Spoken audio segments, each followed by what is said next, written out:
טוב, שלום וברכה לכולם, ברוכים הבאים. אנחנו זוכים, ברוך השם, להמשיך בתמידים כסדרה בספר יהושע. אנחנו אחרי הפסקה קצרה, בעזרת השם, אנחנו נמצאים ביהושע פרק י', ופתאום עלה לי ככה במחשבה הקשר בין ספר יהושע דווקא לחודש אלול. כידוע שיהושע הוא תיקן את תפילת, אתם זוכרים איזה תפילה הוא תיקן? עלינו לשבח.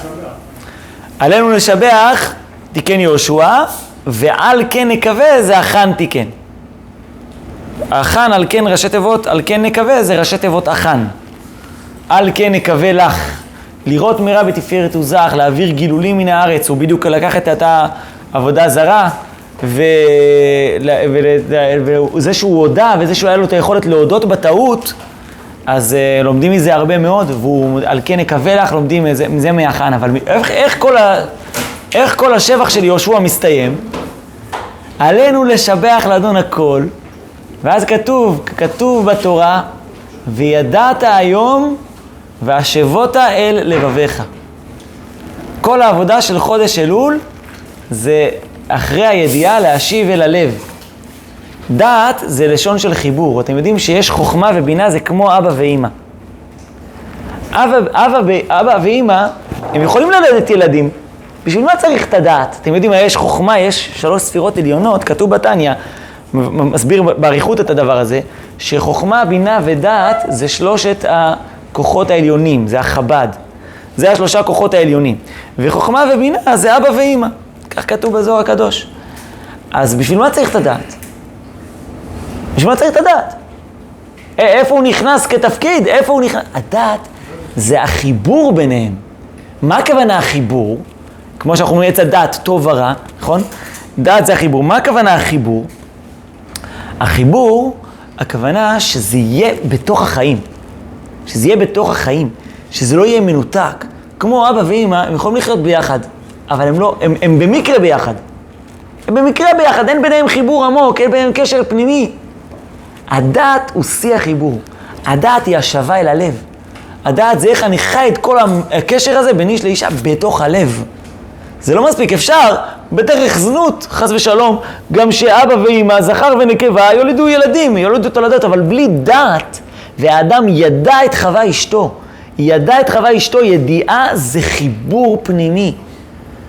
וידעת היום והשבות אל לבביך, זה העבודה שלנו בחודש אלול, זה בעיקר לקחת את כל השנה ולהחזיר, להשיב אל הלב. זה העבודה של הלב, כל החודש אלול, זה העבודה שאנחנו רוצים, התורה תהיה על הלב שלנו.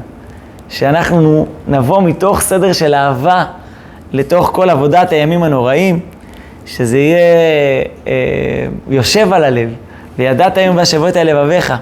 וכל זה כתוב במזמור שאנחנו מוסיפים לדוד השם אורי וישעי. אם תשימו לב, ישע, זה מלשון יהושע. יהושע, יש הרבה צדיקים שיש להם בשם את האותיות שין ועין.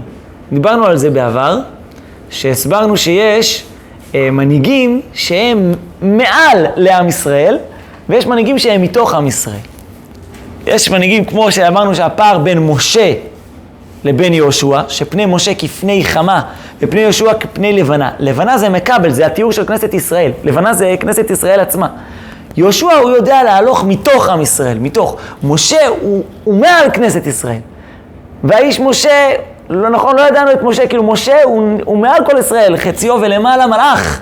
בכלל הוא מעל, הוא מתנשא מעל. ויהושע הוא האור שבתוך המציאות. זה אורי וישעי. יש אור גדול שמביא לנו, מזריח עלינו, ויש גם ישע, איך אנחנו מקשיבים אליו. איך אנחנו מצליחים להכיל אותו בתוך החיים שלנו, בתוך החיים. זה יהושע. אותו דבר גם אליהו ואלישע. אליהו מעל המציאות, הוא לא פונה אליו מלמעלה, מידת הדין, ואלישע הוא מתוך המציאות. אותו דבר גם ישעיהו. ישעיהו הוא מול ירמיהו. אותו דבר, גם פה ירמיהו מעל, רמי זה להשליך, זה להגיע מלמעלה, לתקוף את המציאות. וישעיהו זה להקשיב למציאות. ככה שמעתי מהרב בניון, זכר צדיק לברכה. שאומר שמי שיש לו אותיות שין עין, זה קשור להקשבה הזאת. אז זה דוד השם אורי ואישי, מה שאנחנו מוסיפים בכל אלול, אנחנו מקשיבים. אז זה רק כפתיח על הקשר העמוק בין ספר יהושע לבין הימים של אלול. ובמילים אחרות, בעצם, אנחנו יודעים שלהיכנס לארץ ישראל, זה איך כל התורה חיה בתוכנו, בתוך מרחבי החיים. כי כשהתורה היא במדבר, אז היא נמצאת רק בקומות העליונות, בספירות העליונות, אנחנו נפגשים עם התורה, התורה ניתנה במדבר, אבל אנחנו לא נפגשים עם איך שהתורה בעצם מופיעה בכל מרחבי החיים. זה עניינו של ספר דברים. ספר דברים הוא בדיוק המעבר אל יהושע. ספר דברים זה בעצם איך התורה חיה בתוכנו. זה ספר דברים שאנחנו נמצאים בו עכשיו.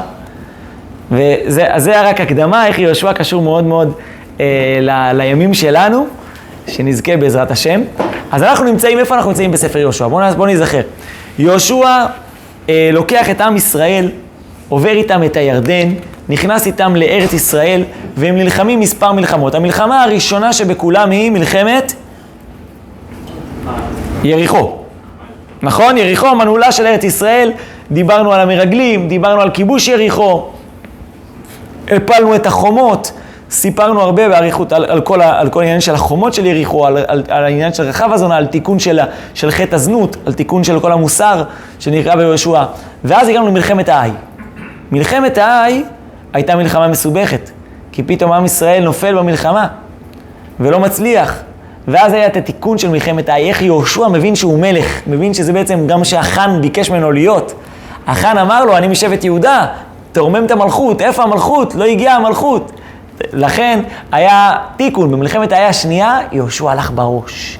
יש לו כידון, הוא מנהיג את העם, הוא הולך לפני העם, לא שולח כוח והולך נשאר מאחור במחנה. יהושע עשה את התיקון, הוא עובר למלוך על עם ישראל.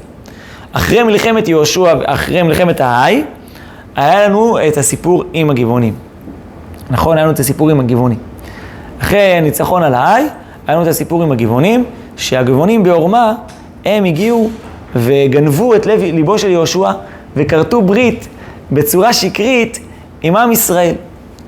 אחרי שהגבעונים הם השלימו עם עם ישראל, אז בפרק י' אנחנו מגיעים עכשיו למלחמת, מה שנקרא חמשת המלכים, פרק מרתק מאוד, בואו נקרא אותו בעזרת השם בפנים, אחרי כל ההקדמות, מתחילים בפנים פסוק פסוק בעזרת השם, בסדר? אז מי שרוצה יכול לפתוח יהושע פרק י'. רבי מאיר שלום, איפה מאיר הצדיק? רבי מאיר שלום מתוק. זה חמוד. ויהי כשמוע אדוני צדק, אני קורא בפנים, בסדר? ויהי כשמוע אדוני צדק מלך ירושלים, כי לכד יהושע את האי ויחרימה. תפתחו יהושע פרק י'. תרשבו במחשב, אתם יכולים לרשום בפלאפון. יהושע פרק י'. ויהי כשמוע אדוני צדק מלך ירושלים, כי לכד יהושע את האי ויחרימה. כאשר עשה ליריחו ולמלכה, כן עשה לאי ולמלכה, וכי השלימו יושבי גבעון את ישראל, ויהיו בקרבם. מגיע פה אדוני צדק, אדוני צדק הוא הנושא של הפסוק. אדוני צדק, איזה מלך הוא? של מי? ירושלים. של ירושלים. אתם מכירים עוד מלך שהיו בירושלים שקראו לו צדק? מלכי צדק. יש פה בפסוק הראשון את הסוד של כל הפרק. שלם בירושלים. בטח, מלכי צדק מלך שלם זה ירושלים. אברהם קרא למקום יראה, מלכי צדק קורא לו שלם, שם בן נוח, אומרים שמלכי צדק זה היה שם בן נוח. ועכשיו יש לנו את אדוני צדק שהוא מלך ירושלים. והרלב"ג מסביר שהיה מסורת כמו שיש פרעה. כמו שיש פרעה במצרים, אותו דבר היה צדק בירושלים. כולם קראו להם צדק. עיר הצדק, קריה נאמנה. ציון במשפט תיפדה ושובע בצדקה. הצדק זו ירושלים. העיר של הצדק. ופה אדוני צדק מלך ירושלים, כי לכד יהושע את האי והחרימה, כאשר עשה ליריחו ולמלכה, שימו לב שקודם כל למי הוא שומע? הוא שומע על מלחמת האי, זה לא לפי הסדר. הוא שומע קודם כל את מלחמת האי, ואז ליריחו. למה? כי ביריחו זה היה נס. עם תקיעת השופר. אז זה פחות הביל אותו. מבחינה אמיתית, מה הביל אותו יותר? יריחו או האי? האי הביל אותו. למה האי הביל אותו יותר? איזה מלחמה זאת הייתה? מלחמת הטבע. הוא עושה תחבולות, מרחים פה מערב, שלוש סוגי מערבים, מלחמת הטבע. הוא אומר, מלחמת הטבע, בנס לא כל יום מתרחש ניסה. אבל וואי, במלחמת הטבע הוא מצליח, הוא פוחד. לכן במלחמת האי, הוא מזכיר את זה ראשון. זה מה שהכי מפחיד אותו. וכאשר עשה ליריחו ולמלכה, כן עשה לאי ולמלכה, ופה הפאנץ', וכי השלימו יושבי גבעון את ישראל והיו בקרבם. ולא רק זה, אלא גם יושבי גבעון השלימו עמם ישראל. ויראו מאוד, כי עיר גדולה גבעון, כי אחת ערי הממלכה, וכי גדולה מן האי וכל אנשי הגיבורים. עד עכשיו הצלחנו לבלוע את הגלולה, מי זה האי? הם כלום. אתם זוכרים? סיפרנו כמה אנשים היו, 12,000 איש. נכון? זוכרים? קראנו בפסוקים. אמרנו שהם 12,000 איש. ודייקנו מפה כמה צריך לשלוח לוחמים בצבא כל פעם. נכון? כשבאים לכבוש עיר, כמה צריך לשלוח? 12,000 איש. אז מי זה? בסדר, היא קטנה. 12,000 איש זה שליש מגבעת שמואל. נכון? זה כמו יצחק שמיר. אז מה זה 12,000 איש? כאילו זה כלום. אבל וואי, גבעון זה אחת מעריה, וואו. ואחת מערי הממלכה, וכי גדולה מן האי וכל אנשי הגיבורים, כל האנשים שם גיבורים, איזה פחד, איך הם משלימים? ופה הם מגיעים, ומה הם דואגים?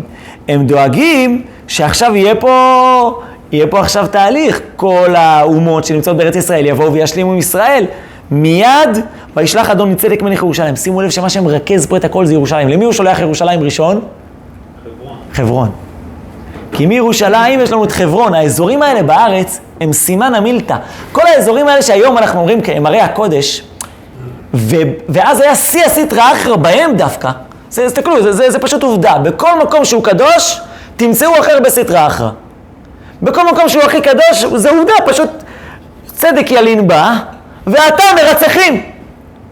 מקום הצדק, הקדושה, זה כמו שהאור החיים הקדוש מסביר, שזה כמו חבית של דבש, אתה מוציא אותה וזורק אותה בפח, יבואו אליה כל הדבורים. פח של זבל, יבוא זבובים, אבל בסדר, לא אותו דבר. אתה יודע מה זה דבר שהיה בו ככה נשמה מישראל, חס ושלום כשהיא מסתלקת, אז יש תאומה והרבה יותר גדולה. אותו דבר, עיר שהיא כל כך קדושה, מקומות שהם כל כך קדושים, כל הסטרא אחרא מתקבצים, שלום רבי מיכאל, היקר. אז זה כולם מתקבצים על המקום הזה. לכן ירושלים, אדון מצדק מלך ירושלים, אוהה מלך חברון, ואל פירם מלך ירמות, ואל יפיע מלך לכיש, ואל דביר מלך עגלון לאמור. ירושלים וחברון עושים פה איגוד, והם שולחים, זה 5 המלכים. בסדר? זה 5 המלכים. עלו אליי ויזרוני, אל רואי בדיוק עכשיו קראנו עלו אליי, זה אותיות אל רואי. נכון? עלו אליי ויזרוני, חסר לנו רק רש. ויזרוני, ונקה את גבעון. אנחנו צריכים לנצח את גבעון. למה? את מי הייתם מנצחים עכשיו? רגע, מול מי הייתם נלחמים? מול ישראל. יש פה משהו מאוד מאוד מוזר. 5 המלכים הכי קריטי להם, זה להילחם עם הגבעונים. למה לדעתכם זה הכי קריטי להם? מה? הרתעה. כהבנה, מה הם מרוויחים? יש פה בהרבה יותר מלכים בארץ. כמה מלכים יש? עוד מעט אנחנו נראה 31 מלכים, נכון? יש בהרבה יותר מלכים בארץ. הם רוצים להרוויח דבר ראשון, שלא יהיה עוד אנשים עם ישראל. אומרים, זה לא המלחמה האחרונה, אנחנו יודעים שעם ישראל זה לא ילך בבת אחת. אנחנו יודעים. אבל דבר ראשון, הם רוצים לייצר הרתעה, הם רוצים להילחם בגבעון, כדי שלא אנשים עוד יצטרפו, כמו שאומר לנו פה. תזכירי את השם? אוריאל, שריך. אז הוא לא רוצה שהם יצטרפו, ולכן הוא מכה את גבעון. כי השלים יהושע וישראל, ויאספו ויעלו 5 מלכי האמורים, מלך ירושלים, מלך חברון, מלך ירמות, מלך לכיש, מלך עגלון, הם וכל מחניהם, ויחנו על גבעון וילחמו עליה. וישלחו אנשי גבעון אל יהושע אל המחנה הגלגל לאמור, אל טרף ידיך מעבדיך. מתחננים אליו, אל תעזוב אותנו. למה שיהושע יעזוב אותם? כי הם לימוד. עבדו עליו. מגיע לכם. בגלל זה עכשיו. נכון? בגלל זה אתם באים. כאילו, זה מגיע לכם מה שקרה לכם. אתם עשיתם עליי סיבוב, אוואנטה, אז טוב, אז אני לא יכול להפיר את הברית ואני לא יכול להכות אתכם. אתם זוכרים איך שיהושע תפס? אתם זוכרים שדיברנו על אינטליגנציית ההמון? זוכרים שדיברנו על זה? בשיעור הקודם, האחרון שהיה, שהסברנו שהעם בצורה הכי טבעית מרגיש שהגבעונים חרטטים אותו. לכן אומרים להם, מאיפה אתם? מי אתם? ויכרות להם יהושע ברית. הזקנים כורתים ברית. האלה שיושבים כאילו כביכול למעלה, הם כורתים ברית, אבל העם מרגיש בטבעיות שלו שמשהו פה מלוכלך. הם באים לקרוא אותם. יהושע תופס אותם, אומר להם, תקשיבו, אנחנו נשבענו, אני לא יכול להפר את הברית. לא יכול, זה נגד האמנה הבינלאומית. נכון, הוא אומר, לא יכול להפר. אבל טוב, אבל עכשיו סוף סוף, מה שנקרא, זה לא בא ממני, זה בא ממנו. כאילו, ריבונו של העולם, מסדר לנו פה עכשיו נקמה. הנה, 5 מלכי האמורי, אומרים במדרש שיהושע רצה לשחרר. כאילו, אמר, יאללה, מגיע לכם. יהושע כאילו אומר, הגבעונים אומרים זה, אז כתוב במדרש שהגבעונים אמר להם, יהושע זהו. אמרו לו, לא, אתה לא יכול להפר את הברית. אתה לא יכול להפר את הברית, יש לך אחריות לראות מה זה המילה של עם ישראל. לכן, וישלחו אנשי גבעון, אל תרף ידיך מעבדיך, עלה אלינו מהרה והושיע לנו ועזרנו, כי נקבצו אלינו כל מלכי האמורי יושבי הר. והיה על יהושע מן הגלגל, הוא וכל עם המלחמה עמו וכל גיבורי החיל. הם עולים מהגלגל, מהלך 3 ימים, בלילה אחד. מהלך 3 ימים עולים בלילה אחד, הם מצמצמים את הפער והם עולים בלילה. בואו נראה מה קורה, שימו לב. והיה לי יהושע מן הגלגל, הוא וכל עם המלחמה וכל גיבורי החיל. עוד מעט נראה מתי הם עולים. ויאמר אדוני ליהושע, אל תירא מהם, כי בידך נתתים, לא יעמוד איש מהם בפניך. ויבוא אליהם יהושע פתאום, כל הלילה עלה מן הגלגל. אז רגע, איזה מלחמה זאת? מלחמה טבעית או מלחמה ניסית? אתם זוכרים, זה בעצם מה שיש לנו. יריחו זה הדוגמה למלחמה הכי ניסית. הסברנו שיריחו היא קצת שייכת עדיין להנהגת המדבר. כלומר, במובן מסוים, כי היא הראשית של הכניסה לארץ ישראל, והיא עדיין שייכת קצת שיעריים, נשאר לנו, אמרנו שבגלגל עדיין נשאר לנו שיעריים מהמן קצת, כאילו נכון, הם אספו עם המחנה, כאילו עדיין מהנס נשאר לנו, מהנס של המדבר, ומלחמת האי, זה בדיוק היה הטעות. מה אתה סומך? שלח שם 2,000, 3,000 איש, אנחנו קוראים אותם, השם איתנו. השם איתכם כי אתם משתדלים, השם איתכם כי אתם מתגייסים. כי אתם מתגייסים תרתי משמע על כל המובן של המילה, כי אתם מתגייסים. השם איתכם. איפה? בתוך המציאות. שם הקדוש ברוך הוא נמצא עכשיו. דעת האלוקים עוברת מדעת אלוקים של המדבר. תקשיבו, זה משפט קריטי. דעת אלוקים של האדם היא הסוגיה הכי יסודית בכל שלבי הגאולה. רגע שנייה, אני רוצה להסביר מה שנייה איזה משפט, עוד רגע שנייה אני אתן לך אלירן. מה אני רוצה להגיד? אני רוצה להגיד שדעת אלוקים של האדם היא הכי קריטית כדי להבין מה מהלך הגאולה. זאת אומרת, ככל שדעת האלוקים שלך, מי זה אלוקים בשבילך? אלוקים זה מישהו עם נבוט, שנותן עונש למי שמתנהג לא יפה. אז אתה גם תתנהג ככה עם נבוט, לבנים שלך, לילדים שלך, לאשתך, לכולם. אתה תתנהג ככה בחיים, זה יהיה תורת החיים שלך. ככל שאתה תבין שטוב השם לכל, ורחמיו כל מעשיו, ככה אתה תהיה טוב יותר. ככל שהדעת האלוקים שלך יותר גדולה, ככה אתה תופיע את המציאות, ככה אתה תפעל במציאות. אם אתה חושב שהקדוש ברוך הוא מתגלה רק בבית המדרש, אז אתה לא מסוגל להבין שריבונו של עולם ברא בהרבה יותר מבית המדרש. הוא ברא מרחבי חיים אינסופיים. שהכל כמובן הסתכל באורייתא וברא עלמא, הכל הולך ומופיע את האור הגדול של התורה, אבל האור הגדול של התורה מופיע על כל מרחבי החיים. הוא מדבר על שור ועל חמור ועל חרישה ועל עבודה בשדה ועל מלחמה, פרשת שבוע. זה לא התנתקות ממרחבי החיים האלוקיים, הפוך, זה מגדל אותם. הקדוש ברוך הוא כל כך גדול שהוא נמצא בקרב מחניך, בתוך מחנה הצבא, שם שיא הקדושה. והיה מחנך הקדוש. כל ההופעה האלוקית של הקדושה נמצאת בשיא במחנה, בשיא. וזה המעבר של ספר יהושע. זה המעבר של ספר יהושע. יהושע זה בעצם איך הנהגת השם, איך דעת האלוקים עוברת מתורת המדבר אל תורת החיים בארץ. איך זה שעכשיו אני מתקס עצה ומשמיט מערב, ובזה הקדוש ברוך הוא נמצא איתי. בזה שאני משמיט מערב, בזה שאני מתכונן, בזה שאני מאמן את החיילים, בזה שאני שולח כוח לאגף. אז איזה מלחמה אנחנו הולכים לראות פה עכשיו? טבעית. לכאורה זה המהלך. היה מלחמת יריחו, עכשיו מלחמת האי עברנו פאזה, התחלנו מלחמות טבעיות, אבל רבותיי, זה לא מה שהולך לקרות. עוד רגע אנחנו נראה. היא מתחילה כמלחמה טבעית. ויבוא אליהם יהושע פתאום, איזה יסוד יש פה, איזה גורם יש פה? גורם הפתעה. יהושע פתאום, כל הלילה עלה מן הגלגל. קודם כל הוא מצמצם פערים בקצב מטורף. 3 ימים, הם אומרים אין סיכוי, יש לנו 3 ימים להתארגן בטוח. הם חונים על גבעון, הם אומרים רגע, גלגל, אנחנו יודעים, יש לנו מודיעין, שכל אנשי ישראל נמצאים בגלגל. אם נמצאים בגלגל זה מהלך 3 ימים. יש לנו 3 ימים להתארגן, עד שישראל יבואו, כולי ואולי יבואו לעזור. הרי אנחנו יודעים את הקטע שגבעון עבדו עליהם, לא בטוח שהם יבואו לעזור להם. אז יש פה נאמד ההפתעה מאוד חזק, הם מגיעים בלילה אחד, ומגיעים פתאום ומגיעים בלילה. אז יש לנו פה מימד ממש ממש חזק של הפתעה, שכל זה יהושע עושה כדי שיהיה פה מלחמה טבעית. אנחנו יודעים את התאריך בחודש? החודש זה היה לאמור, של הערך. לא יודע, שאלה טובה. לא יודע.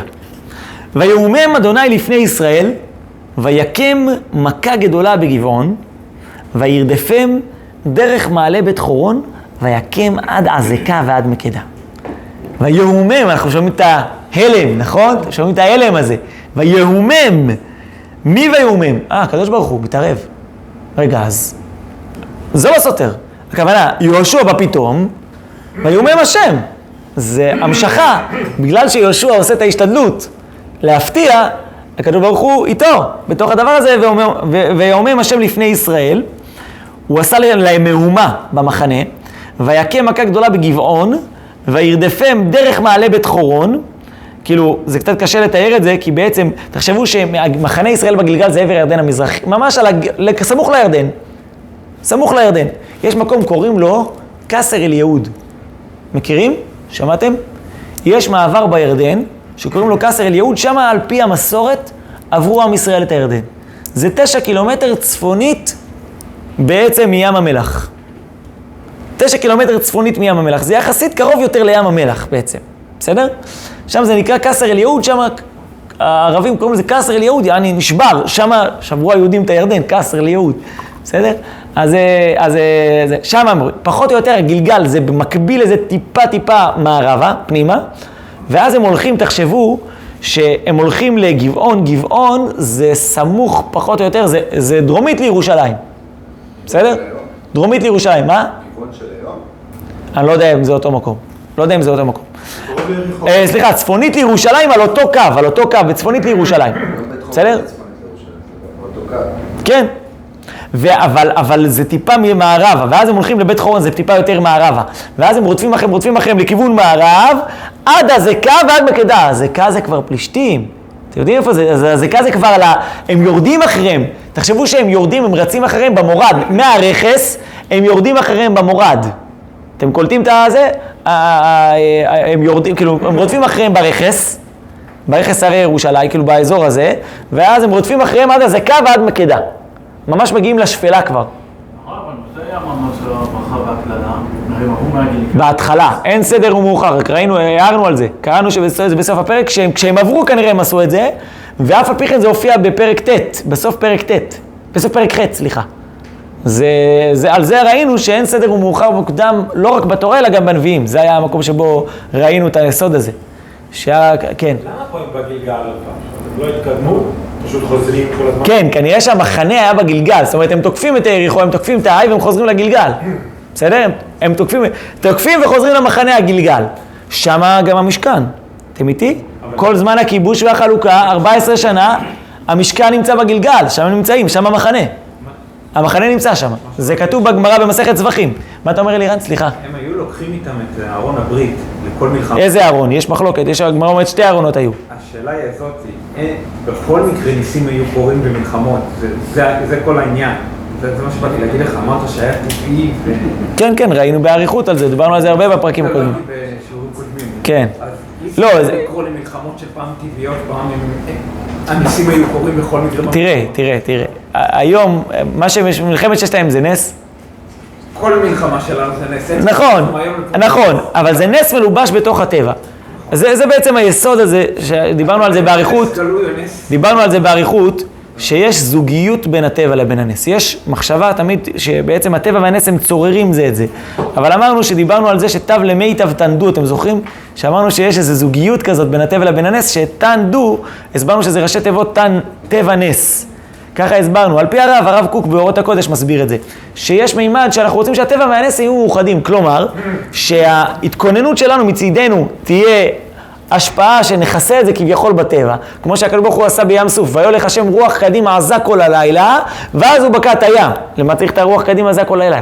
אנחנו מנסים תמיד כביכול לטשטש, להביא מרחב טבעי. ועדיין יש ניסים שהם בהרבה יותר ניסיים ופחות טבעיים. לאט לאט אנחנו רואים שהניסים הם פחות ניסיים ויותר טבעיים. אנחנו רואים את המגמה הזאת. תמיד יש מימד של נס, תמיד יש מימד של השגחה. זה אף פעם אנחנו לא עוזבים אותו. אני לעולם לא יכול להשוות את סנה בוער כמו נגיד אם תיקח נס כזה לנס שקורה היום, אבל מה שאתה בא להגיד, כמו עכשיו את העי או את החומות של יריחו, שזה באמת היה... נס מאוד גדול. כן, מחזיר אותנו אחורה, אבל כאילו, שוב, אנחנו באופן פשוט מצפים פה עכשיו להנהגה יותר טבעית. זה מה שאנחנו מצפים. כי זה מה שקרה, זה היה תהליך שקורה בספר יהושע, וזה לא קורה, שימו לב. מה קורה? ויהי בנוסה מפני ישראל, הם במורד בית חורון, ואדוני השליך עליהם אבנים גדולות מן השמיים, עד עזקה וימותו רבים אשר מתו באבני הברד, מאשר הרגו בני ישראל בחרב. שימו לב, מי שלא מקשיב לפסוק הזה, לא שומע את הניגון. תקשיבו לניגון, מה כתוב פה? כתוב פה עד עכשיו שהיה מלחמה טבעית. בפסוק ט'. הפתעה, ממד ההפתעה, חלוקה, מגיעים בלילה. פסוק י' אומר שהקדוש ברוך הוא עזר לנו, היה מהומה. מה יותר גדול? הטבע או הנס? אומר פסוק י' הנס יותר גדול. מה הוא אומר? ירד, הקדוש ברוך הוא הוריד עליהם אבנים גדולות, ומה הרג יותר? אבני הברד הרגו יותר מאשר החרב. שלום רבי דורון המתוק. אז אבני הברד הרגו יותר מהחרב, כלומר הנס היה יותר דומיננטי מהטבע. אתם קולטים? הנס היה יותר... וחוץ מזה, מאיפה זה האבנים גדולות האלה? מה זה מזכיר לנו אבנים גדולות? הברד במצרים, כי זה אבני הברד, אבני אל גביש, וכמובן, מה זה מזכיר לנו בספר יהושע? אבנים גדולות, לא חומת יריחו. חומה, גדולה, היא עשויה מאבנים, יכול להיות, אבל איפה כתוב? וסדתה אותם בסיד. אבנים גדולות הוא עושה בתוך הירדן, אבנים גדולות הוא עושה אחרי זה מחוץ לירדן, וכתוב שם שאת כל האבנים האלה בהר היטב, שהוא צריך אבנים גדולות וסדתה אותם בסיד. שהתורה תהיה בהר היטב. המילה אבנים גדולות היא מופיעה מספר פעמים בתנ"ך, והיא מופיעה פעמיים ביהושע, אבנים גדולות של סדתה אותם בסיד, אבנים גדולות שפה, ואבנים גדולות של בית המקדש, של שלמה המלך. בסדר? אז נגיע לזה, כי כנראה שהכל חונה סביב ירושלים, הכל פה מופיע סביב ירושלים, וגם המלחמה הזאת מתקרבת מאוד לירושלים. עכשיו שאנחנו רואים שאדוני צדק יוצא אלינו למלחמה. בואו נראה. אז, כן בטח. זה מה שאמרת מבחינת המהלך של הטבע מול הנס. כן. בסופו של דבר, זה לא אמור לעבוד את זה שאנחנו רואים כשהם רואים כאלה ניסים גדולים, אבל מה כל הטרחה? למה כל הטרחה? מלחמה, אני רואה שבסופו של דבר, הוא כן מתאבד. נכון. למה כל הטרחה? גם שבזמנו משה רבנו הרים את הידיים. כן. נכון. אתה מכיר את מה בקע את ים סוף? הנס הכי גדול שלנו, תמיד כדוגמה לנס, אנחנו תמיד מביאים את קריאת ים סוף. זה הנס הכי חזק שהיה בהיסטוריה. שלקחת את המימד של המים, זה תמיד ביטוי כאילו לשיא הנס. נכון? אז בדיוק, יפה מאוד. כבר הבנת לאן אני הולך. כאילו, רבי גולן כבר עונה, שוב, אני אסביר מה זה. תמיד אנחנו רואים שאפילו בנס הכי גדול, כתוב, שרי יהודה רגמתם, בני בנימין, נכון? כתוב שם, מה מחלוקת מי ירד ראשון לים? או שבט בנימין, או שבט יהודה. לא, אומרים מי, אבל... מה? זה מחלוקת. זה מחלוקת בגמרא. לא כל מה שאנחנו מכירים במדרש הפשוט, יש מחלוקת. מי ירד ראשון לים? והם התחילו לריב אחד עם השני, מי ירד ראשון לים? משמע צריך את זה. הקדוש ברוך הוא בקע את הים. לא. אומרים חז"ל במדרש שעד שנחשון בן עמינדב לא הגיעו המים עד נפש, אז הקדוש ברוך הוא בקע את הים. זאת אומרת שגם הנס הכי ניסי, הוא חייב את ההתערות הדלתתא הזה. האמת היא שבמצרים זה לא היה ככה. שזה תמיד הרב עובדיה תמיד מסביר שפסחתי על הפתח. זאת אומרת, בדרך כלל יש לנו כלל שפיתחו לי פתח כפתחו של מחט, ואני אפתח לכם כפתחו של עולם.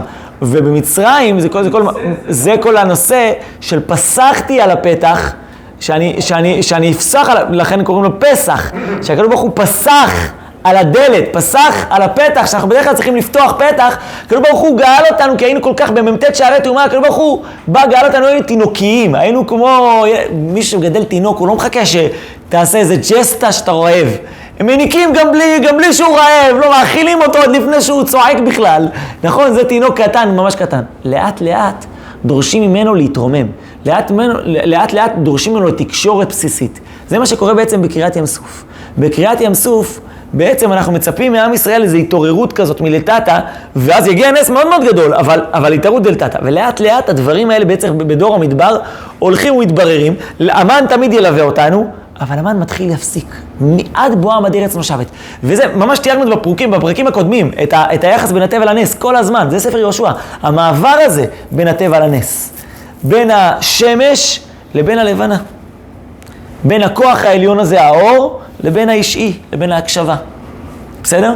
שזה בא מתוכנו. השאלה בסוף פה, לכאורה בהלכה לא היה את הסיפורות, כמו שאמרת, במלחמה האי, סליחה. כן, אבל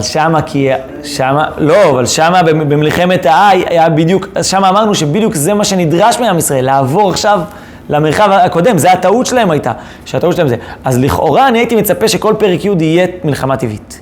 ופה זה ממש לא קורה, ואנחנו צריכים להבין למה. אז ידבר יהושע על אדוני ביום ת' אדוני את האמורי לפני בני ישראל. ויאמר לעיני בני ישראל, שמש בגבעון דום, וירח בעמק איילון. כולם מכירים את המשפט, נכון? כולם מכירים את המשפט הזה. שמש בגבעון דום, וירח בעמק איילון. הפסוקים האלה הם מכוננים. זה כאילו, וואו, הפסוק הזה, זה לא יאומן מה שכתוב פה. בשביל מה צריך את זה? בשביל מה צריך את זה? כי הם בורחים. אם ירד השמש, הם לא יצליחו לנצח אותם. אנחנו רוצים פה ניצחון, 5 מלכים, נכון? אז יהושע, עד עכשיו היה נס שהקדוש ברוך הוא נתן, לבדו. הוריד עליהם, השם המטיר עליהם אבנים גדולות. אבל פה עוד יותר קיצוני. היה בהתחלה השתדלות של עם ישראל. אחרי זה הקדוש ברוך הוא ענה להשתדלות, נתן מהומה גדולה במחנה הזה. אחרי זה הקדוש ברוך הוא בעצמו עשה נס. אבל אז מגיע השיא, יהושע מבקש נס. זה ממש, כאילו השיא של הנס. יהושע צועק, שמש בגבעון דום וירח בעמק איילון. השמש אומרת לו, למה מי אתה? אתה נבראת בשישי, אני נבראתי ברביעי, מי אתה בכלל? אתה תצווה, הקטן מצווה על הגדול? לא, אתה לא יכול לשמש. בכלל המילים שמש וירח ישר מזכירים לנו את מה? את המדרש? מה, על הבריאה? לא, שמש וירח בהקשר של יהושע, מה זה מזכיר לנו? משה ויהושע. משה ויהושע, נכון? כל הספר יהושע הוא כאשר הייתי עם משה כך אהיה עמך, כל ספר פרק א', כל פרק א' זה בעצם, אל תדאג, גם אני אהיה איתך כמו משה, אל תדאג, אתה תהיה כמו משה, אתה תהיה כמו משה, ופה קורה משהו מדהים. יש גמרא במסכת עבודה זרה כ"ה. מסכת עבודה זרה כ"ה מספרת שכתוב בפסוק, אנחנו נקרא עכשיו בפסוק, שלא היה כיום ההוא, וידום השמש, וירח עמד, עד יקום גוי אויביו, הלא היא כתובה על ספר הישר. ויעמוד השמש בחצי השמיים, ולא אץ לבוא כיום תמים. ואז כתוב בפסוק, שלא היה כיום ההוא לפניו ואחריו לשמוע אדוני בכל איש, כי אדוני נלחם לישראל. הגמרא שואלת, לא היה, בטח שהיה. איפה היה? אצל נקדימון בן גוריון ואצל משה רבנו. איפה אצל משה רבנו? הגמרא אומרת גזירה שווה. או החל או תת, או המילה החל גודלך, או תת, גזירה שווה. גם למשה היה. תודה רבה. גם למשה היה כשעמדה חמה. אז מתרצת הגמרא, לא, אצל יהושע זה היה בהרבה יותר זמן. או שאצל יהושע זה הכתוב ברוך הוא, כאילו בעצם יהושע עשה את זה בעצמו. אמר על השמש לעצור. אז מה רואים פה? שיהושע יותר ממשה.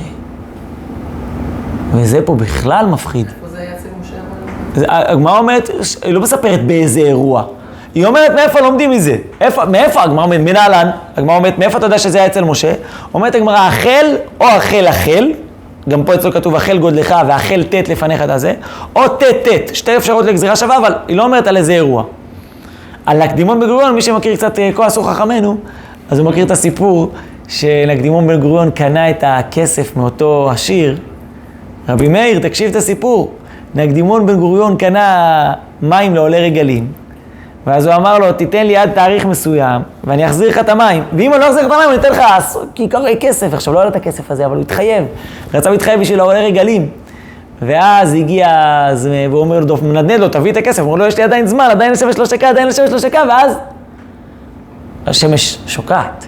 הוא נכנס לבית המחצה, הוא נכנס להתפעל בבית המקדש, ופתאום היה נס ויורד הגשם, אבל הוא יוצא, הוא אומר לו, כן, אבל השמש כבר שקעה. פתאום עשה נס, הקדוש ברוך הוא, פיזר את העננים, פתאום ראו את השמש עומדת. זה נקדימון בגלל שנקדה חמה בעבורו. ככה הגמרא אומרת, מסכת עבודה זרה, שנקדה חמה בעבורו. לכן קראו לו נקדימון. אז יחזקיהו, המלך, שגם שמה, וגם יעקב, ויזרח לו השמש, שמש עצרה לו, ויזרח לו השמש, כבוא השמש, גם אצל יעקב. יש פה דברים משותפים. צריך לראות אולי, אין זמן לכל הדברים האלה, אבל שוב פעם, השמש פה עוצרת, ואנחנו מגיעים פה לשיא, וכל זה מצריך לנו את השאלה, בשביל מה צריך את כל הניסים האלה? בשביל מה? אנחנו כבר בהנהגת הטבע, עברנו פאזה, אנחנו בספר יהושע, בשביל מה צריך את כל הניסים האלה? בשביל מה? חזק את האמונה, זה תמיד נכון, אבל למה עכשיו אתה כאילו, האמונה עוברת, זה מה שאני מסביר, יניב, האמונה עוברת, דעת אלוקים, זה בדיוק מה שהרחבתי בדעת אלוקים. דעת אלוקים של דור המדבר, היא לא בהכרח יותר גדולה מדעת אלוקים של דור הגאולה. בסדר? היא לא בהכרח, כי יכול להיות שזה שאנחנו צריכים להתכונן לצבא, ולהכין כוחות, ולהשתדל במלחמה, ולעשות מלחמת סייבר, ולעשות מרגלים, ושב"כ, ומוסד, זה לא מפחית מהאמונה, זה מגדיל את האמונה. כי הקדוש ברוך הוא פועל כל כך הרבה דרך, רותם את כל כוחות המציאות. זה שיש נס הוא כאילו שבירה של המציאות. יש מציאות, הקדוש ברוך הוא שובר אותה, הוא כאילו שובר אותה. הרב קוק שיטתו בקודש, אפרופו ג' אלול שהיה השבוע, זה יום פטירתו של מורנו ורבנו הרב קוק, אז הרב מסביר גבורת הגבורות, הגאולה העתידה, היא תבוא מסיטרא דגבורה, שזה בעצם הופעה של שם השם בתוך הטבע. איך הקדוש ברוך הוא ידבר איתנו מתוך המציאות ולא ידלג על גבי המציאות. זה מה שכתוב בנביא, כי לא בחיפזון תצאו, ובמנוסה לא תלכו. מה הכוונה בחיפזון תצאו? מה היה גאולת מצרים? חיפזון. מה זה חיפזון? חיפזון זה תמיד פער בין השכל לבין קומת האישיות. נכון? מה זה חיפזון? אותו דבר כביכול מבחינה רוחנית, הקדוש ברוך הוא גאל אותנו בלי שהיינו ראויים. זה היה חיפזון. זה היה גאולת החיפזון. לעתיד לבוא, זה לא יהיה. גאולת מצרים תעשה תפלה לגאולה העתידה. מה הגאולה העתידה? הגאולה שמתאימה למציאות. שהיא לא בחיפזון תצאו, לא במנוסה, לא בפער בין המציאות אל החיים. לא בין פער בין האלוקות, בין ההופעה האלוקית לבין החיים. לא יהיה פער. זה יבוא ביחד. וזה יהיה הנס הכי גדול. אנחנו לפעמים מצפים כמו לא יודע, קוראים ספרי צדיקים, ואומרים שמה שהמיוחדים בצדיקים זה היה להם נס, ומחכים לאיזה נס שיקרה לנו גם, אבל אנחנו כנראה כאלה קטנים. אפשר להסתכל על זה ככה. ובאמת, הגמרא אומרת שיש צעד גדול, שצדיקים נעשים להם נס. אבל מצד שני, הגמרא אומרת במסכת מגילה, כמה מגונה אדם זה שנעשה נס על ידו. כמה מגונה שצריך לשדד את כוחות הטבע בשביל לעשות לך נס, לאנוס את כוחות הטבע. גבורת הגבורות זה הופעה של הקדוש ברוך הוא בתוך מרחבי הטבע. וזה גם אולי לא סותר, שדעת האלוקים בתקופת המצרים, זה מה שהיה צריך להיות. ועכשיו, הקדוש ברוך הוא דורש מאיתנו יותר. בסדר? לכן, למה קורה פה כל הניסים האלה? למה קורה השמש בגבעון? שמש בגבעון דום, שמש זה ביטוי לשיא כוחות הטבע, נכון? אנחנו אומרים אין כל חדש תחת השמש. שמש זה תמיד ביטוי לכוחות הטבעיים. למה דווקא צריך לעצור אותה, לשדד אותה? דרך אגב, למה עצרו את הירח? לשמור על הסדר ביניהם, נכון? עכשיו, דרך אגב, זה לא עד השמש לבוא כי יום תמים, אז בכל מקרה לא עזרת, כי גם יום תמים הוא היה מגיע לאותו מקום, הירח, לכאורה, נכון? אז מה היה? למה צריך לעצור את הירח גם? שמש בגבעון דום וירח בעמק איילון. למה אתה אכפת לך מהירח? הוא לא נותן לך את התאורה, נכון? למה צריך? אז הרד"ק אומר שלא יהיה ליקוי לבנה. שלא יהיה ליקוי לבנה, שאם הוא יזוז והשמש תישאר במקום, הוא יסתיר את השמש. ככה הוא אומר. זה אפשרות אחת, זה מה שיניב אמר. יניב אמר את זה, כן. אבל העניין הוא שאני חושב שהקטע שלא יהיה כוחי ועוצם ידי. זה העניין של עדיין יישאר של הנס. יש על זה רן, הרן אומר, כתוב, ואמרת בלבבך כוחי ועוצם ידי עשה לי את החיל הזה. וזכרת כי אדוני אלוהיך הוא נותן לך כוח לעשות חיל. איך אנחנו קוראים את זה? כוחי ועוצם ידי, זה משפט שאתה שולף אותו כשלילה. לא נכון. אומר הר"ן, לא נכון. אתה לא קורא נכון את הפסוק. ואמרת בלבבך כוחי ועוצם ידי עשה לי את החיל הזה. ציווי! תאמר, הקדוש ברוך הוא נתן לי כוח! עוצם ידי עשה לי את החיל הזה. וזכרת כי אדוני אלוהיך הוא נותן לך כוח לעשות חיל. אתה צריך לזכור שהכוחי ועוצם ידי שיש, ואתה מתאמן בחדר כושר, והם הולכים ורצים בצבא, זה חלק מעבודת השם. זה לא סותר. מה, בגלל שאני... זה הר"ן. הר"ן, בדרשות הר"ן כותב את זה, ואמרת בלבבך. זה הציווי. כוחי ועוצם ידי. אל תקשה לי עכשיו אלירן בכל מיני מקומות אחרים. בסדר? זה דרשות הר"ן עכשיו. בסדר? אז זה, ואמרת בלבבך. למה בלבבך? לא הבנתי. תגיד בה בכל רם. זה ציווי, זה למה בלבבך? לא, הוא אומר, אתה צריך לדעת, אמרת בלבבך, כוחי ועוצם ידי זכרת, כי השם אלוקיך הוא נותן לעשות כוח לעשות חיל. אין בעיה שתגיד את זה גם בפה, זה לא משנה. קטונתי להתווכח עם הר"ן, כן? בוא נתחיל עם זה. אבל בספר דברים הוא בא ואומר כאילו שלא תשכח שהקדוש ברוך הוא זה שנותן לך הכל. נכון. אז אל תבוא ותגיד כוחי ועוצם ידי, זה. רגע, עכשיו אתה ממשיך משפט שאתה אומר אותו. אתה אומר אותו. ודאי, זה כל הציווי, שכשאתה תבוא לארץ ישראל יהיה סכנה, אז אתה אומר יש רק סכנות. ארץ ישראל זה סכנות. אומרים הרבה אנשים שיושבים בחול. כוחי ועוצם ידי. סכנה ללכת לארץ ישראל. יש שם בעיות באמונה, יש שם חילון. תקשיבו, זה נורא, זה מזעזע. בלי ארץ ישראל אין לך תורה. כל הופעת התורה זה תביאמה ותתאמה בה נחלתך. מה, יש התמודדות רוחנית? תדע את השם בצורה יותר גדולה. זה כי אתה קטן, כי האלוקים שלך קטן, אז אתה לא מספיק גדול בדעת השם, אז בגלל זה אתה לא מבין איך הקדוש ברוך הוא, זה לא סותר את הארציות ואת החומריות. כי יש לך אלוקים כזה קטן בראש, שהוא מופיע רק במרחבי בית המדרש, ככה, קטן כזה, קטן חמוד. אתה כופר. אתה כופר. הוא ברא את השמיים ואת הארץ, הוא ברא את השור והחמור. והאלה שכתוב בתורה כי יקרא שור, שור, יש לכם שור? יש לכם חמור? אוי, גוואלד, איך יכול להיות? אתם הולכים לארץ, הם חורשים, אתם זורים, אוי, מוזר. כל המצוות שתלויות בארץ זה רק על עבודת האדמה. כי תצא למלחמה, אוי, מי יוצא למלחמה? לא הנה, מי יוצאים למלחמה? מה זה? יש לך אלוקים כזה קטן בראש, מה אתה רוצה בכלל? אתה לא יודע איך לעבוד את השם. תגדל, זה סכנה. טוב, אנחנו, הציבור הדתי-לאומי, נבוא לקדש את החומר. מסוכן. לא תחשוב שזה עכשיו עבודה הכי קלה. יאללה, צוללים לחומר, יאללה, קדימה. זה גם סכנה מאוד מאוד גדולה, שיכולה לגרום להרבה נשירה, להרבה נפילות, אבל לא בגלל הסכנה נקטין את הקדוש ברוך הוא ונשאיר אותו ב4 כתלים. זה ממש חשוב הדבר הזה. אתם מבינים? זה בדיוק ממש במשפט אחד הפער בכל החברה הישראלית. ממש הוויכוח הגדול הזה, שמצד אחד אומרים אנשים שברוך השם שיש את העמדה שלהם, ואוי ואבוי אם לא היה אותם לאורך הדורות, שהיראים מושלמים, שאומרים אנחנו עובדים את הקדוש ברוך הוא בכל מאודנו וזה. את האלוקים הקטן שלנו, אני מוסיף. ברוך השם הרבה מאוד מתפכחים, אבל יש להם סתירה פנימית. אני מספר לכם סיפור אישי. אני הולך לשחות בבריכה, בבני ברק, יש להם בריכה, אשריהם ואשריהם חלקיהם, הם באים עם העוצמות, אנחנו רוצים בריכה אולימפית, נפרדת לחלוטין. קיבלו, דורשים, מקבלים. גם אנחנו צריכים ללמוד לדבר ככה. אבל לא משנה, הם הצליחו, דרשו, קיבלו. אני הולך לשם, ומדי פעם אני לוקח כל פעם שיש טרמפיסטים, אני לוקח את החבר'ה, אני לוקח אותם. בואו, אני הולך לגשר של בני ברק.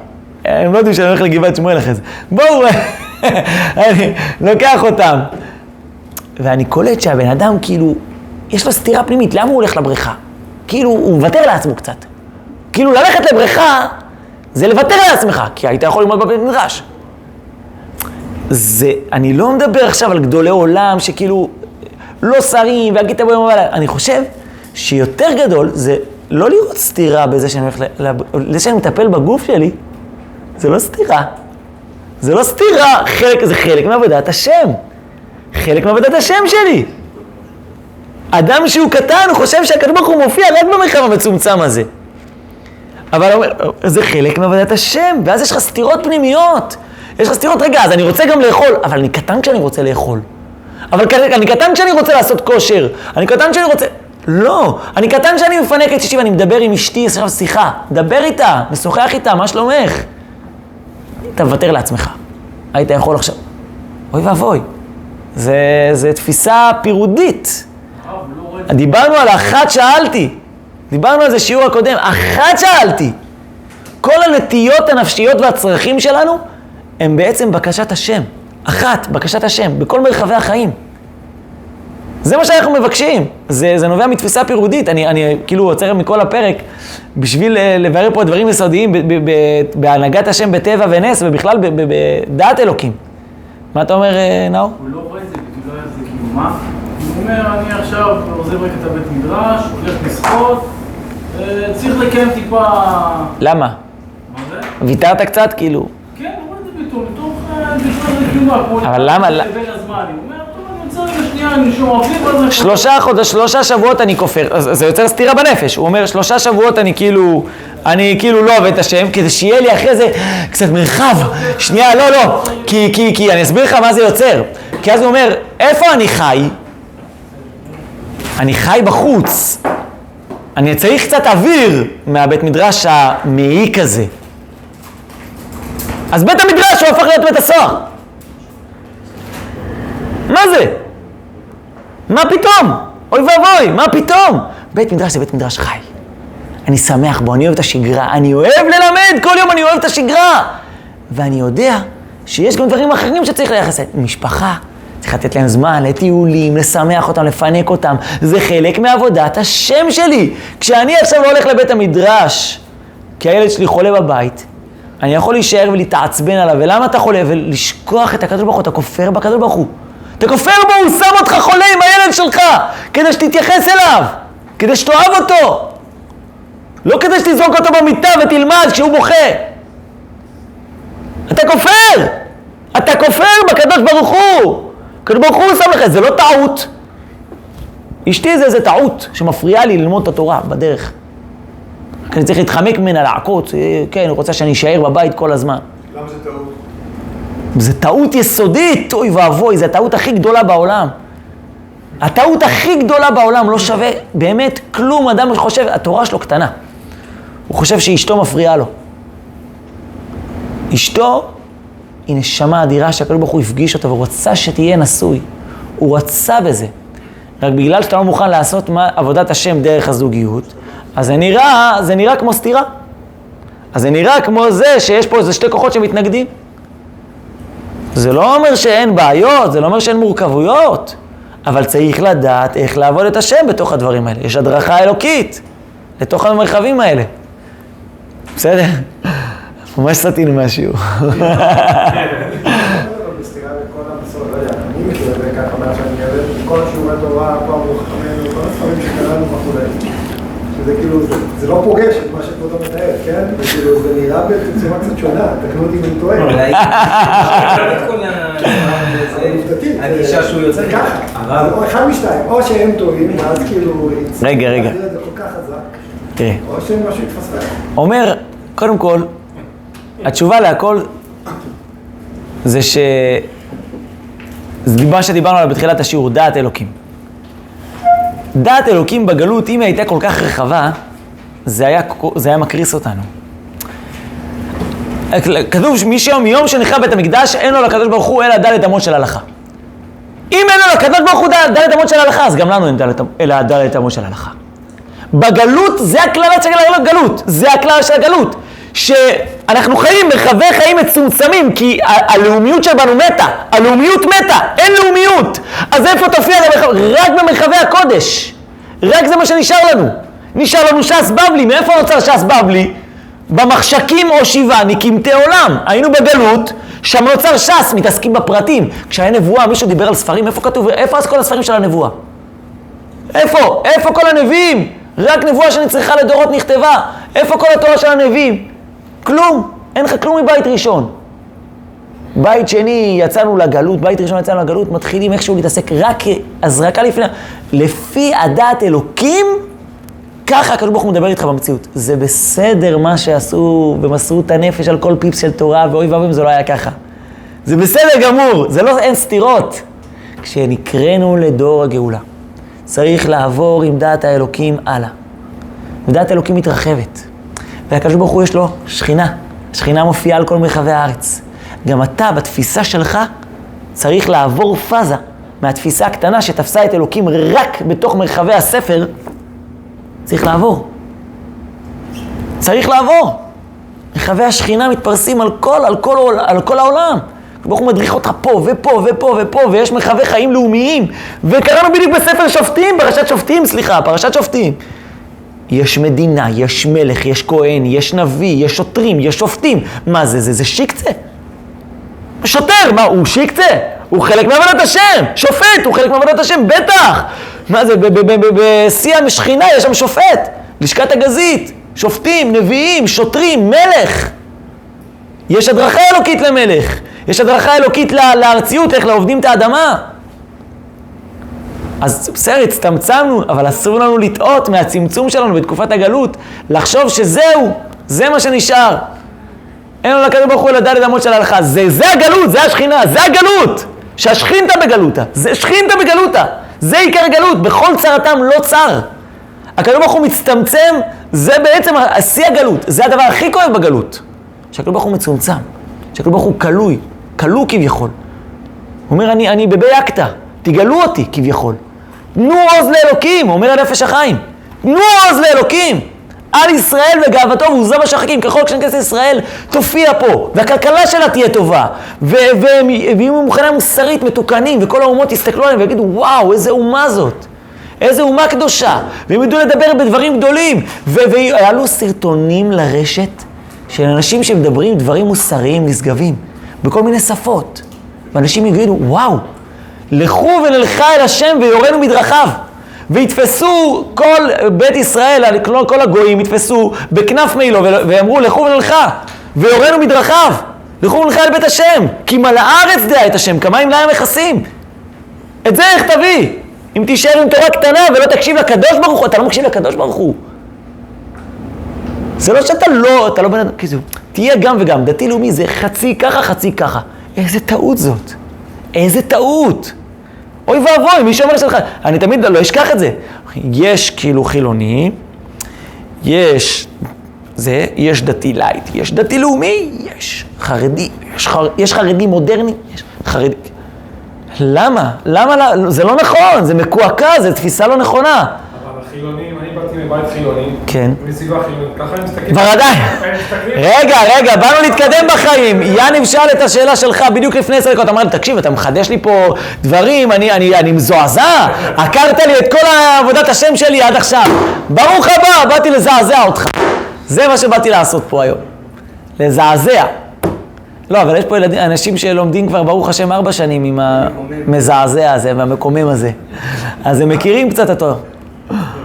הרב. ויש אנשים שעדיין לא מבינים על מי הם נפלו.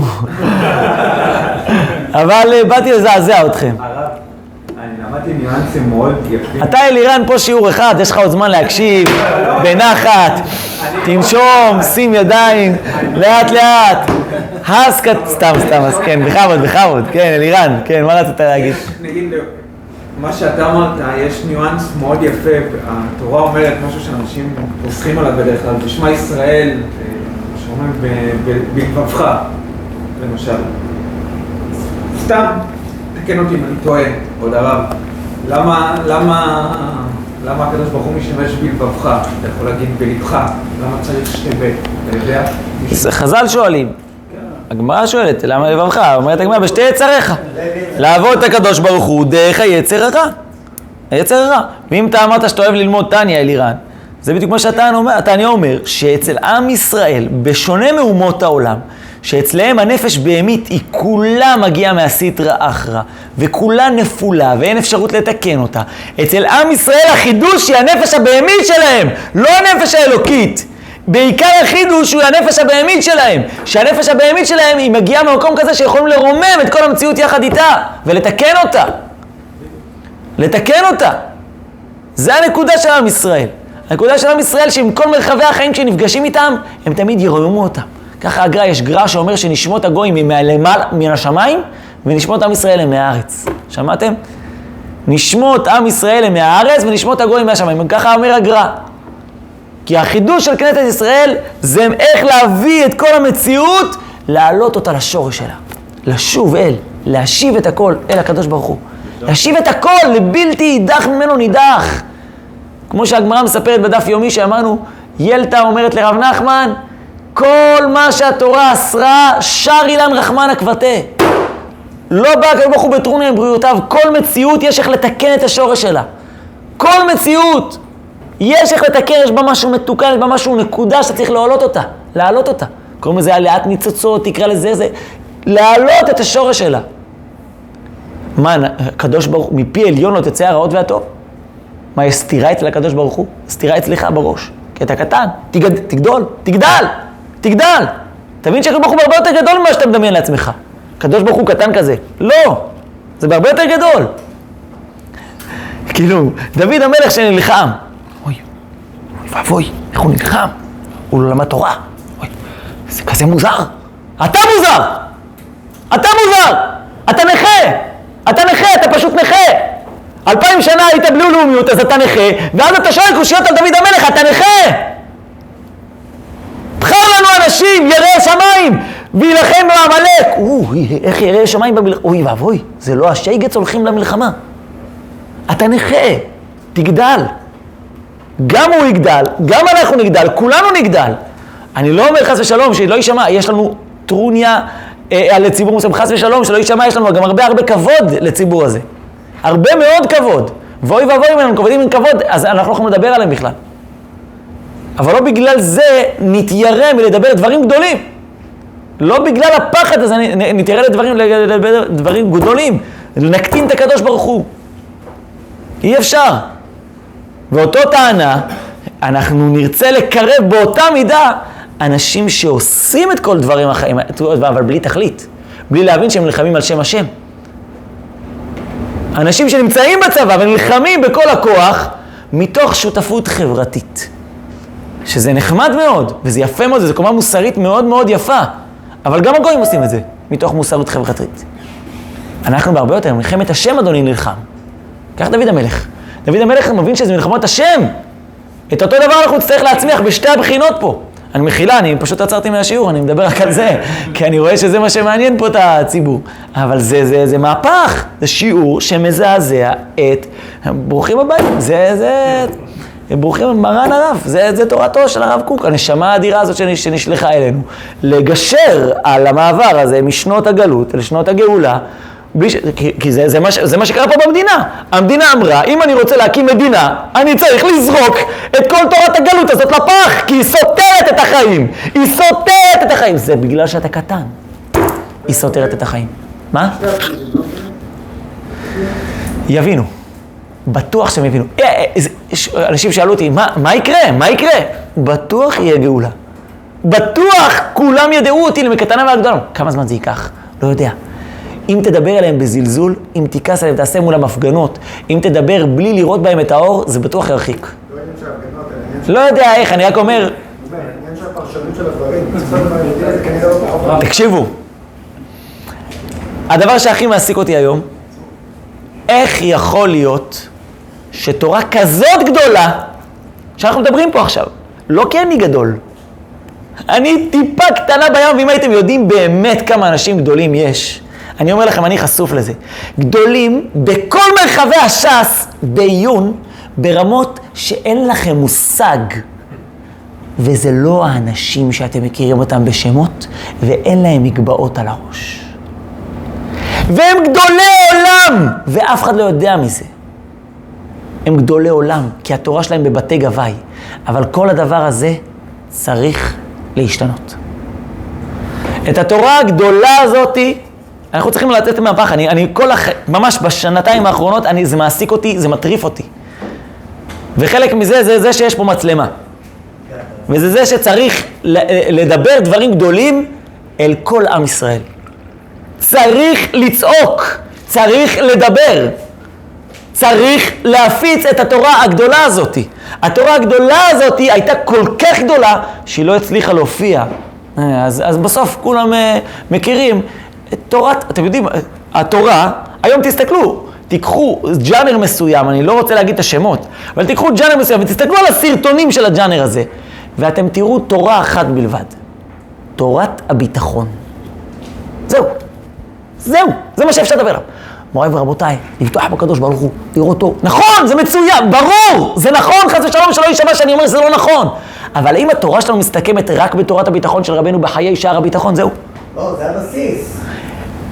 בסיס זה תנ"ך. בסיס זה תנ"ך. יש תנ"ך, יש מקרא, יש משנה, אתה לא עוקר את היסודות. זה ודאי בסיס, ודאי יסוד בנפש, להיות מלא בביטחון, באמונה, זה ודאי יסוד גם. אבל אתה לא יכול, טוב, זה הכי בסיס, זה הכי יסודי, ואז אם תצליח, אולי קצת מדי פעם, תטבל כזה בכל הדברים. התנ"ך הזה, שיש גם תנ"ך כזה, שמעתי, מאנשים לפעמים קוראים אותו, כזה חשוב, אז קצת תקרא גם מזה. שער הביטחון זה השיעור הכי חשוב, זה המרכז, אותו אני יודע. אבל איך הקדוש ברוך הוא מנהיג את עולמו במשך כל ההיסטוריה, זה טיפה פחות חשוב. זה גם לא כזה ויראלי גם, זה גם לא כזה נכנס בסרטונים, כי הכי דבר, זה הזיה. זה הזיה. לא כי זה לא נכון, אלא כי זה לא פרופורציונלי. אני כואב לי, אני אומר לכם, מדבר מתוך כאב עצום. כי לא יכול להיות הדבר הזה. לא יכול להיות, כי אולי הדבר הזה, כאילו, הוא באמת בא לך בן אדם. באמת, לא יודע, היה בעבר, חוזר בתשובה. הוא שם בחליפה. ועכשיו הוא נהיה הזה, והוא עכשיו מפיץ את התורה שלו ברבים. והוא אומר דברים נכונים לפעמים, הרבה דברים נכונים, רוב הדברים נכונים. אבל זה הכי ויראלי ברשת. ולעומת זאת דברים כל כך גדולים, כל כך מחיים את הנפש. אתה שומע אותם, אתה רוצה להיות גדול. אתה רוצה להיות טוב. מחר אני רוצה להיות יותר טוב, אני רוצה להיות יותר גדול. אני רוצה להיות יותר טוב כלפי החבר, אני רוצה להיות יותר כלפי כולם. ואת זה לא שומעים, לצערנו הרב. לא שומעים. כי יש פער, יש נתק בין היכולת לדבר בשפה חמה, פשוטה, ברורה. יש איזה ניתוק כזה. אנחנו צריכים לטפל בזה. אסור שזה יקרה. אסור שזה יקרה. אני אומר לכם, זה צבא, אני מרגיש שהרב קוק, זה צבא שלו. כאילו, תדברו את הדבר הגדול הזה לעם ישראל. תדברו. זה חובה להתחיל לדבר. באר היטב, את כל הדברים האלה, באר היטב. על האבנים. צריך לספר את זה לעם ישראל, לכולם, לכולנו, לספר לעצמנו, להיות כאלה אנשים. אבל לעבור פאזה, לדעת שאנחנו לא מוותרים לעצמנו, כאילו, זה נראה ממש סתירה, כי נוצר ציבור כזה שהוא מייצג סתירה שאנחנו לא מבינים אותה, ולא מבינים מה העומק שבה. אבל הרב, אתה לא מסביר את זה ברור, אתה אומר את הכל ליד, אבל אתה תגיד את מה שאתה רוצה להגיד בזה.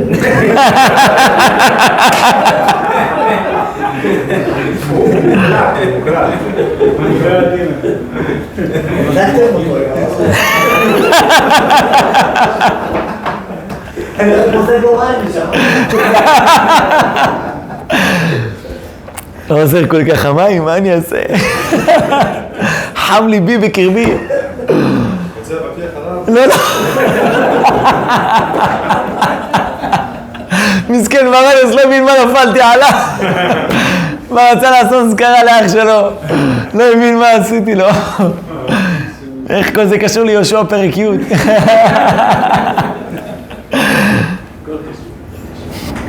לא, תראו, אנחנו...